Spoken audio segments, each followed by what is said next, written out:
আলাইকুম রহমতুল্লাহ। সম্মানিত প্রিয় বন্ধুগণ, মির্জা ফখরুল সাহেব আসলে ক্ষমতার জন্য উনি পাগল হয়ে গেছেন। আসলে বিএনপি এখন উন্মাদ হয়ে গেছে ক্ষমতার জন্য, আর হবেই না কেন। তারা তো এত বছর উপাসী ছিল তাই খাওয়ার জন্যে।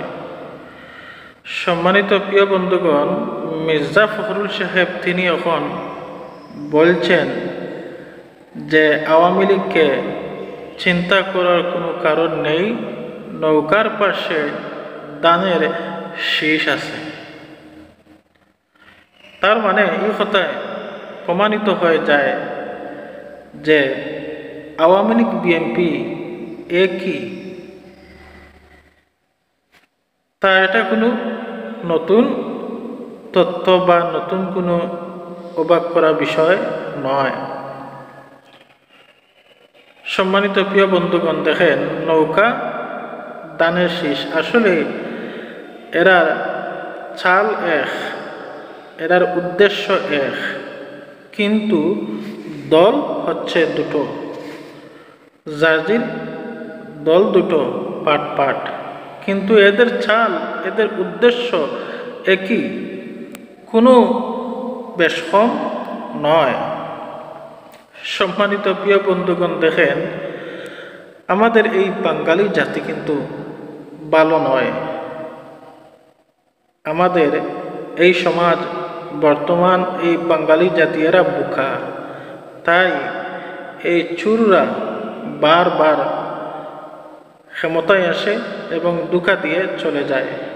আমরা বাঙালি জাতি বুঝি না, আমরা তাদেরকে ভোট দিয়ে নির্বাচিত করে বারবার ক্ষমতায় দেই, কিন্তু এই দেশের এই জাতির আজ পর্যন্ত কি হয়েছে, কি লাভ হয়েছে, এই কথা আমরা একটাবার চিন্তা করি না।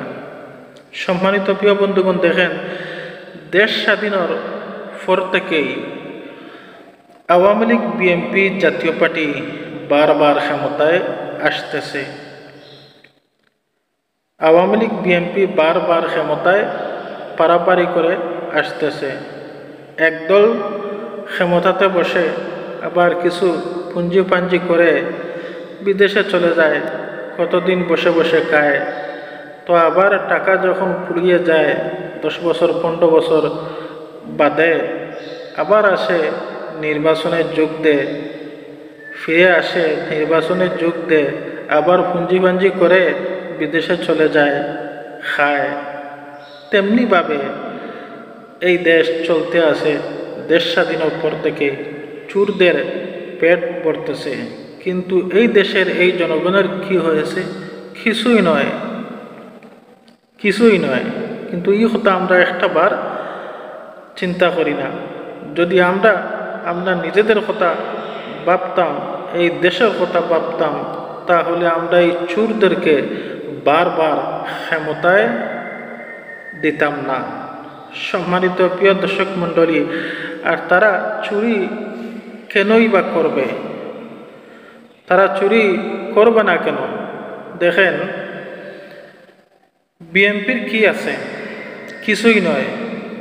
তাদের দল চলে ছাতাবাজির উপরে। তাদের না আছে এই দলের ব্যক্তিগত কোনো গার্মেন্টস, না আছে কোনো বিজনেস, না আছে কোনো হসপিটাল। পিনাকি ভট্টাচার্য যে কথাগুলো তুলে ধরেছেন আসলেই বাস্তব। তাদের কোনো বিজনেস, ব্যবসা বাণিজ্য, ব্যক্তিগত কিছুই নেই। তারা চলবে কি করে? তাদের দল কি করে কর্মীদেরকে চালাবে? কি করে তাদের দল টিকিয়ে রাখবে? তাই তারা ছাতাবাজির উপরে এই দলটা টিকিয়ে রাখে। সম্মানিত প্রিয় বন্ধুগণ, অথচ দেখেন বাংলাদেশ জামাত ইসলাম ছোট্ট একটা দল, কিন্তু তাদের ব্যক্তিগত ব্যবসা আছে, বিজনেস আছে, গার্মেন্টস আছে, বা তার কর্মীরা সচ্ছল আছে। তাদের কর্মীরা পেট বুকা নয়। তাহলে যাদের পেট ভরা আছে, যাদের বিজনেস আছে, কর্মীরা কাজে কর্মে চাকরিজীবীতে আছে, তাদেরকে একবার ক্ষমতায় বসান, দেখবেন 50 বছরে দেশ যা উন্নতি হয়েছে তার চাইতে ডাবল হবে, এর ডাবল হবে, এই দেশ আগাইবে। আসসালামু আলাইকুম রহমতুল্লাহ।